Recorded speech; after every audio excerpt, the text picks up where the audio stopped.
Target winner classes में आपका स्वागत है। और हम देखते हैं कि वैद्युत क्षेत्र और वैद्युत आवेश क्या होता है। वैद्युत आवेश जो है इसको लगभग 600 ईसा पूर्व ग्रीस के एक वैज्ञानिक थेल्स ने बताया कि अंबर नाम का एक पदार्थ होता है जो पीले रंग का होता है।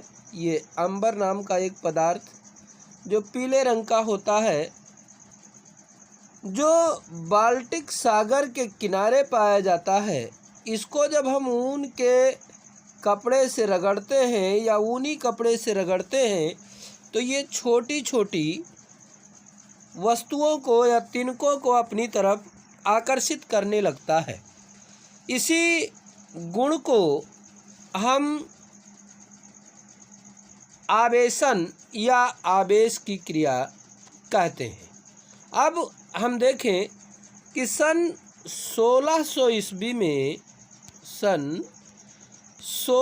ईस्वी में दूसरे वैज्ञानिक गिलबर्ट ने देखा कि जैसे कांच की छड़ या बोनाइट की छड़, सल्फर जो अंबर की ही तरह न्यूनाधिक मात्रा में हल्की वस्तुओं को अपनी तरफ आकर्षित करते हैं या आकर्षित करने का गुण रखते हैं, तो इनमें हल्की वस्तुओं को अपनी तरफ आकर्षण करने का जो गुण प्राप्त हो जाता है, इसी गुण को हम विद्युतमय या आवेशित कहा जाता है या आवेशन की क्रिया कहा जाता है। अर्थात आवेश क्या होता है? विद्युत आवेश जो है किसी पदार्थ का वह गुण होता है। देखिए आप, किसी पदार्थ का वह गुण जिसके कारण किसी पदार्थ का वह गुण जिसके कारण वो विद्युत तथा चुंबकीय प्रभाव उत्पन्न करने लगता है, या यूं कह लीजिए कि वैद्युत क्षेत्र में बल का अनुभव करने लगता है। इसे हम वैद्युत आवेश कहते हैं। वैद्युत आवेश जो होता है बेटा, इसका प्रमुख कारण इलेक्ट्रॉन होता है। इलेक्ट्रॉन के कारण आवेशन की क्रिया या इलेक्ट्रॉनों के स्थानांतरण से आवेशन की क्रिया होती है। तो आवेश जो हमारे होते हैं बेटा, आवेश मुख्यतः दो प्रकार के होते हैं, धनावेश और ऋणावेश। अगर किसी पदार्थ पर इलेक्ट्रॉन की कमी हो जाए तो कहा जाता है कि उस पर धनावेश है, और अगर उस पर इलेक्ट्रॉन की अधिकता हो जाए तो उस पर ऋणावेश आ जाता है। ये प्रमुख प्रकार के हमारे आवेश होते हैं। देखो, आवेश जो होते हैं दो अवस्थाओं में हो सकते हैं। एक तो स्थिर आवेश।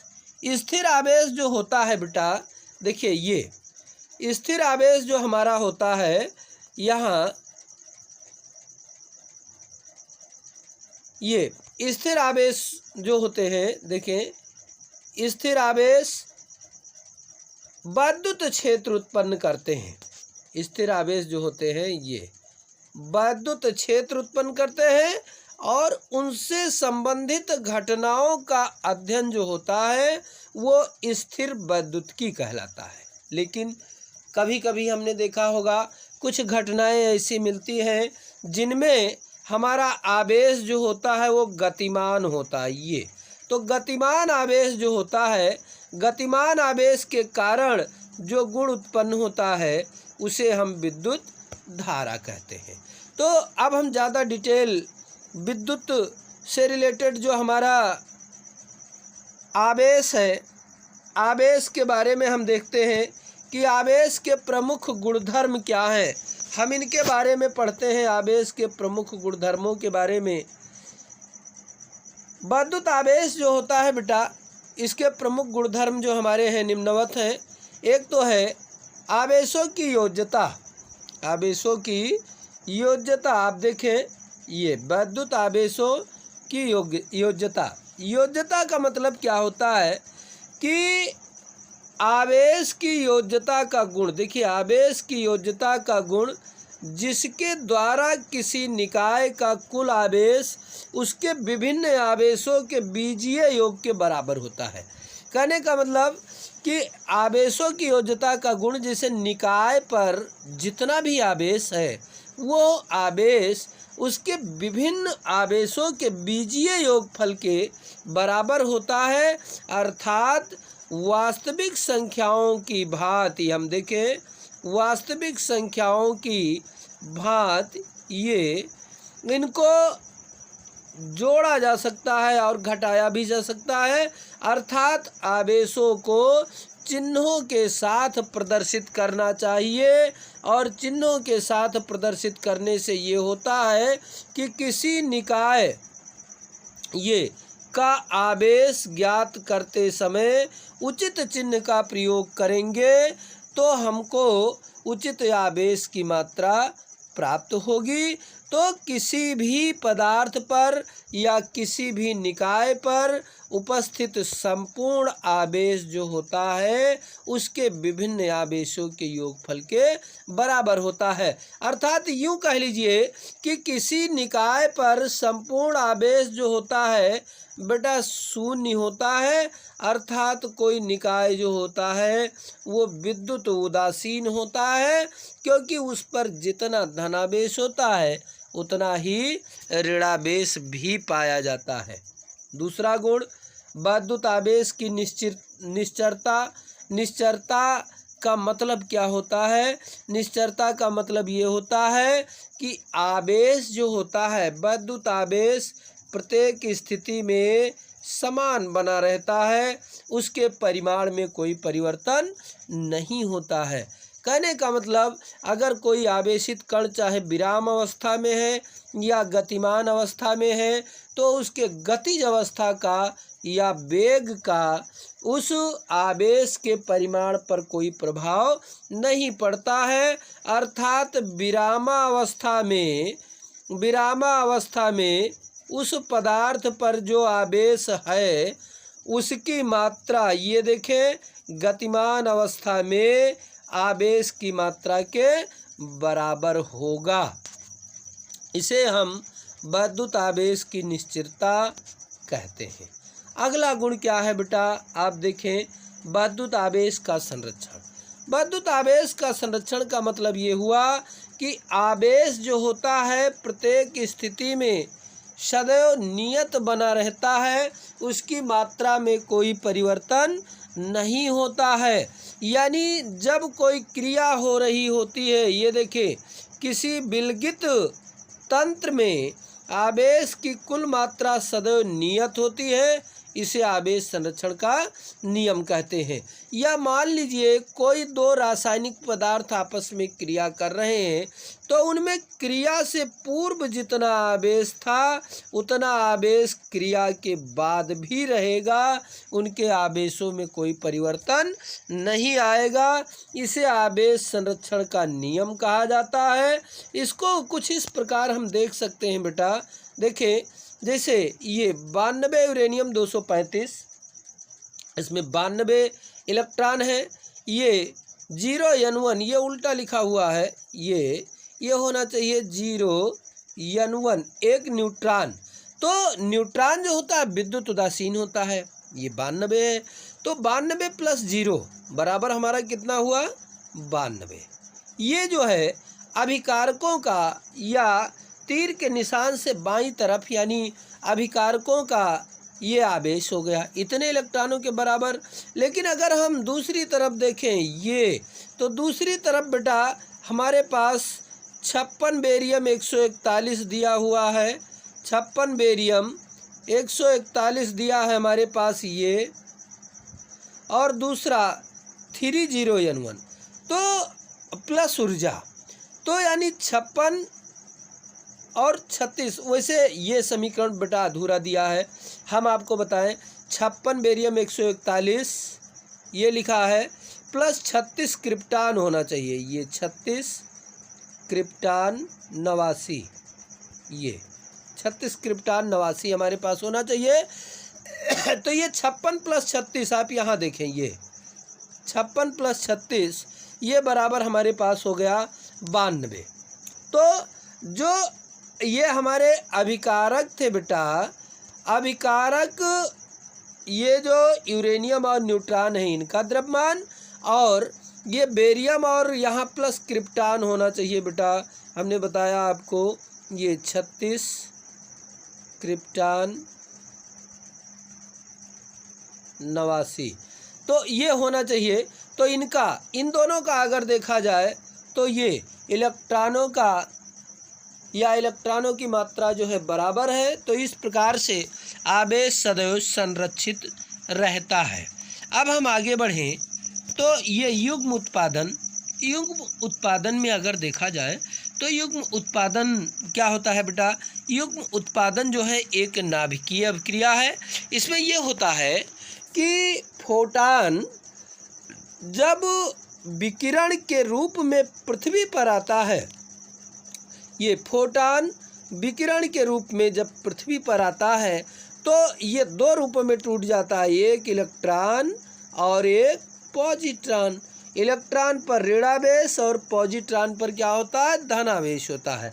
तो इस प्रकार से कहने का मतलब कि युग्म उत्पादन जब होता है तो जितना धनावेश का उत्पादन होता है उतने ऋणावेश का उत्पादन होता है। इस प्रकार ये दोनों मिल करके ये एक उदासीन कण फोटॉन की उत्पत्ति करते हैं। कहने का मतलब आवेश सदैव संरक्षित रहता है या उसका मान सदैव नियत रहता है। अब देखा जाए आवेशों का क्वांटमीकरण, ये वेरी इंपॉर्टेंट टॉपिक है भैया। आवेशों का क्वांटमीकरण जो है ये बड़ा ही इम्पोर्टेंट सा टॉपिक है हमारा, ये इम्पोर्टेंट टॉपिक में आता है। आवेशों के क्वांटमीकरण का मतलब ये होता है कि किसी भी पदार्थ पर जो आवेश की मात्रा होती है, ये जो संपूर्ण आवेश की मात्रा होती है इसको विभाजित नहीं किया जा सकता। अगर इसको छोटे छोटे इकाई आवेशों के रूप में बांटा जाए तो इकाई आवेश जो होता है वो इलेक्ट्रॉन को माना जाता है। अर्थात किसी भी चालक पदार्थ पर उपस्थित संपूर्ण आवेश इकाई या एकक आवेश का पूर्ण गुणज होता है। इसको क्वांटमीकरण कहा जाता है। कहने का मतलब किसी भी चालक पदार्थ पर जो उपस्थित आवेश होगा वो इलेक्ट्रॉन के आवेश का गुणज ही होगा। जैसे इलेक्ट्रॉन का आवेश कितना होता है बेटा? हमने आपको बताया था कि 1.6 × 10⁻⁻19 कूलाम होता है इलेक्ट्रॉन का आवेश।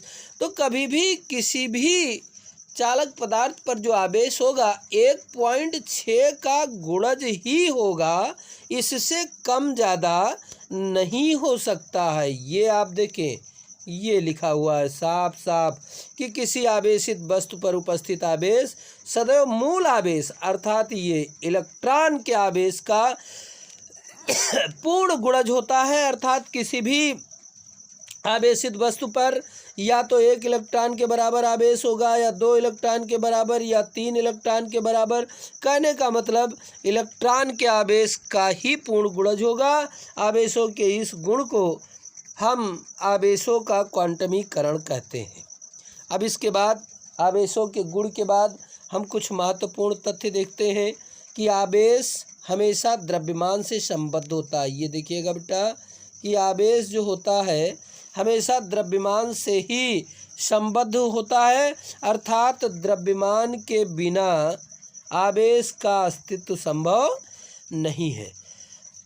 द्रव्यमान के बिना आवेश का अस्तित्व संभव नहीं है, परंतु कुछ जगह इसका बेटा विरोध भी मिलता है। जैसे न्यूट्रॉन पर कोई आवेश नहीं होता, ये देखिए न्यूट्रॉन पर आवेश शून्य होता है लेकिन फिर भी इसका द्रव्यमान होता है। और स्थिर आवेश जो होता है, ये जान लीजिएगा वेरी इंपॉर्टेंट टॉपिक है। हम आपको बताएं ये बेटा कि स्थिर आवेश जो होता है वो विद्युत क्षेत्र उत्पन्न करता है, लेकिन जो गतिशील आवेश होता है वो वैद्युत क्षेत्र और चुंबकीय क्षेत्र दोनों गुण प्रदर्शित करता है, दोनों उत्पन्न करता है। हम आपको याद दिलाएं, मैक्सवेल के नियम को याद कीजिए। ये संचरण की दिशा हो गई, ये बेटा ये देखें, जब कोई द्रव्य कण गतिशील होता है तो ये ऐसे ऐसे बेटा ऐसे ये। अब अगर ये वैद्युत क्षेत्र ई है तो ये चुंबकीय क्षेत्र बी होगा, ये चुंबकीय क्षेत्र बी है तो ये वैद्युत क्षेत्र ई होगा। तो इस प्रकार से अगर ये स्थिर आवेश होता है बेटा तो वो केवल वैद्युत क्षेत्र ही उत्पन्न करता है, लेकिन अगर कोई गतिशील या गतिमान आवेश है तो वह जो होता है वैद्युत क्षेत्र के साथ साथ चुंबकीय क्षेत्र भी उत्पन्न करता है, जो संचरण की दिशा के लंबवत होते हैं। तो ये था आवेशों का प्रमुख गुण। और इसके बाद अगली स्लाइड में बेटा हम कूलाम के नियम पर चर्चा करेंगे। इसके बाद बच्चों अब हम आवेशों के प्रमुख गुणों के बाद प्रमुख रूप से वेरी इंपॉर्टेंट टॉपिक कूलाम के नियम पर चलते हैं।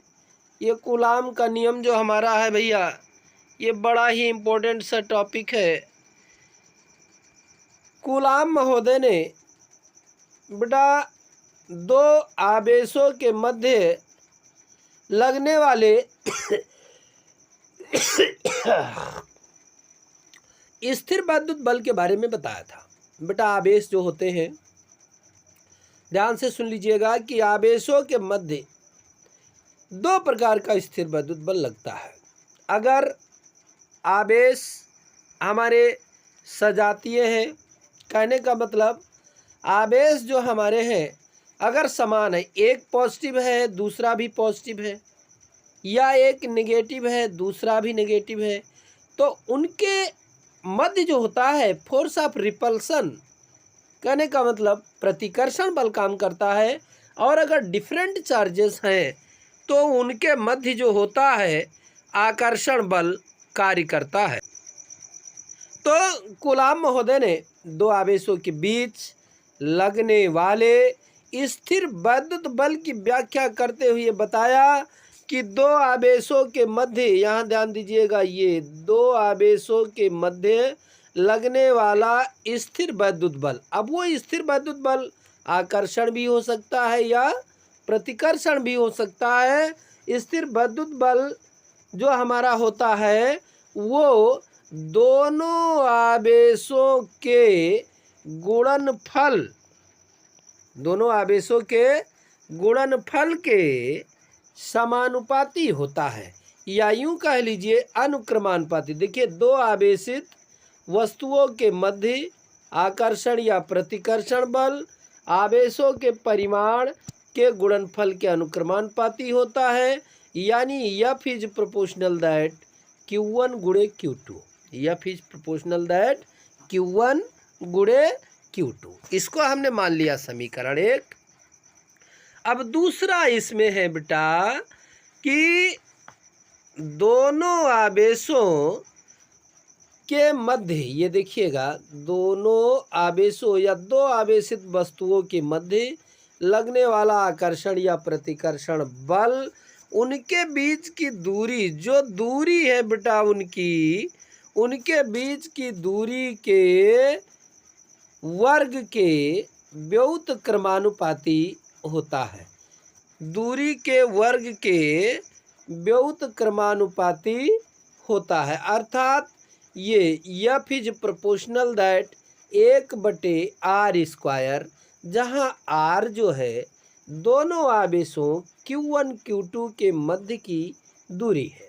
अब ये भी F है, F is proportional that Q1 into Q2, और F is proportional that 1/r²। तो इन दोनों समीकरणों को अगर मिलाया जाए, समीकरण 1 और 2 को मिलाने पर, तो हमारा बन जाएगा बेटा F इज इक्वल टू, ये F is proportional that Q1 into Q2 बटे आर स्क्वायर। अब अगर हमको प्रोपोर्शनल दैट हटाना है तो कोई नियतांक लेना होगा, अर्थात एफ इज इक्वल टू के Q1 into Q2 upon r का स्क्वायर, जहाँ पर हमारे पास के जो है अनुक्रमानुपाती नियतांक है। के क्या है? अनुक्रमानुपाती नियतांक है बेटा। तो के जो अनुक्रमानुपाती नियतांक हमने लिया, के का मान के इज इक्वल टू हमारे पास ये 1/4πε0 होता है। के इज इक्वल टू 1/4πε0, इसलिए एफ बराबर 1/4πε0 Q1 Q2 बटे आर का स्क्वायर, जहाँ पर पाई को आप जानते हैं, पाई की वैल्यू जो होती है बेटा 22/7 होती है। एप्सिलॉन नॉट जो हमारा है, एप्सिलॉन नॉट निर्वात की विद्युतशीलता होता है। एप्सिलॉन नॉट निर्वात की विद्युतशीलता होता है, जहाँ 1/4πε0 की वैल्यू बेटा 9 × 10⁹ न्यूटन मीटर स्क्वायर प्रति कूलाम होता है। लेकिन ये जो एप्सिलॉन नॉट है बेटा, ये एप्सिलॉन नॉट जो होता है इसकी वैल्यू 8.85 इंटू 10⁻⁻12 होता है। ये एप्सिलॉन नॉट की वैल्यू 8.85 इंटू 10⁻⁻12 होता है। ये निर्वात की विद्युतशीलता कहा जाता है। अब अगर देखा जाए वायु या निर्वात में 1 मीटर की दूरी पर समान परिमाण के 2 आवेश रखे जाएं तो उनके मध्य जो है बेटा 9 × 10⁹ कूलाम का आवेश लगेगा। इसके बाद बेटा हम देखते हैं एप्सिलॉन और एप्सिलॉन नॉट की वैल्यू जो है वो अगर इनको डिवाइड कर दिया जाए तो उस माध्यम की विद्युतशीलता हमको ज्ञात हो सकती है, जो कि यहाँ पर दिखाया गया है कि ये epsilon r is equal to epsilon upon epsilon naught, इससे या K is equal to epsilon upon epsilon naught, जो कि एक विमाहीन है, एक नियतांक आता है, इसको हम ज्ञात कर सकते हैं। अब हम विभिन्न पदार्थों की विद्युतशीलता का थोड़ा सा वर्णन करें। उसमें हमारे पास बेटा देखिए हवा जो होता है, हवा का लगभग एक हम रखते हैं, एक ही रखते हैं 1.00059, ये परावैद्युतांक होता है। निर्वात जो है इसका भी एक होता है। ऑक्सीजन जो है 1.0053 होता है। पैराफिन मोम का 2 से 2.5 तक, अभ्रक का 3 से 6 तक होता है, और कांच का हमारे पास 5 से 10 होता है। ये विभिन्न माध्यमों का परावैद्युतांक है, जिसके द्वारा हम बल ज्ञात करने में सहायक होते हैं। और इसके साथ साथ अब हम देखें, और इसके अतिरिक्त कांच का परावैद्युतांक 5 से 10 होता है, रबर का बेटा 7 होता है, ग्लिसरीन का 42.5, आसुत जल का 80, और जो सुचालक पदार्थ होते हैं उनका परावैद्युतांक अनंत होता है। तो ये कुछ ऐसे पदार्थ थे जिनके परावैद्युतांक अर्थात के की वैल्यू के बारे में हमने चर्चा की, जिनको रखकर हम बल ज्ञात कर सकते हैं। अर्थात बल ज्ञात क्या, बल की मात्रा को कम कर सकते हैं हम। अब देखते हैं कूलाम नियम के बेटा महत्वपूर्ण तथ्य। कूलाम नियम जो होता है, कूलाम नियम हमारा जो है बेटा, ये गति के तृतीय नियम का पालन करता है। ये देखिएगा, कूलाम नियम गति के तृतीय नियम का पालन करता है। अब तृतीय नियम आपको याद होगा क्या है, कि जब हम किसी वस्तु पर बल लगाते हैं क्रिया रेखा के रूप में, तो उस वस्तु के द्वारा प्रतिक्रिया के रूप में भी उतने बल उत्पन्न होता है। यानी F1 बराबर F2, दिशाएं विपरीत होती है, F1 बराबर -F2, यानी अभिक्रिया बल बराबर प्रतिक्रिया बल। और अगला है, यह नियम केंद्रीय बलों को व्यक्त करता है। कूलाम का नियम जो है केवल केंद्रीय बलों को ही व्यक्त करता है। और कूलाम के नियम पर हम स्थिर वैद्युतिकी में वही महत्व है, देखिए कूलाम के नियम का बड़ा स्थिर वैद्युतिकी में वही महत्व है जो कि गुरुत्वाकर्षण में न्यूटन के नियम का महत्व, बिल्कुल सेम वही महत्व जो है कूलाम के नियम का भी है। और इसके बाद हम देखें कि कूलाम के नियम का क्या महत्व है। ये कूलाम का नियम जो है, इस नियम के लिए आवेश बिंदुवत होना चाहिए, गोलीय आवेश होना चाहिए। और एक चीज़, आवेश जो है वो स्थिर आवेश होना चाहिए, आवेश हमारा स्थिर होना चाहिए। और एक चीज़ और कि आवेश जो है वो 10⁻⁻10 मीटर कोट की ही दूरी पर होने चाहिए, तभी कूलाम नियम लागू होगा। अगर 10⁻⁻10 के बाद -14-15 पहुँच गए तो वहाँ पर बेटा नाभिकीय बल उत्पन्न हो जाएगा, जो अब तक ज्ञात बलों में सबसे ज़्यादा स्ट्रांग बल होता है। और कूलाम नियम जो हमारा है बेटा, कूलाम नियम ये व्युत्क्रम वर्ग के नियम का पालन करता है। तो ये हमने देखा कूलाम का नियम। अब बेटा अगर ऐसे ही फिजिक्स के टॉपिक टू टॉपिक हमको पढ़ना है तो आप हमारे channel 001 target winner physics classes को आप सब्सक्राइब करें, और आपको सीरियल बद्ध तरीके से पूरा 12th का सिलेबस आपको मिलेगा।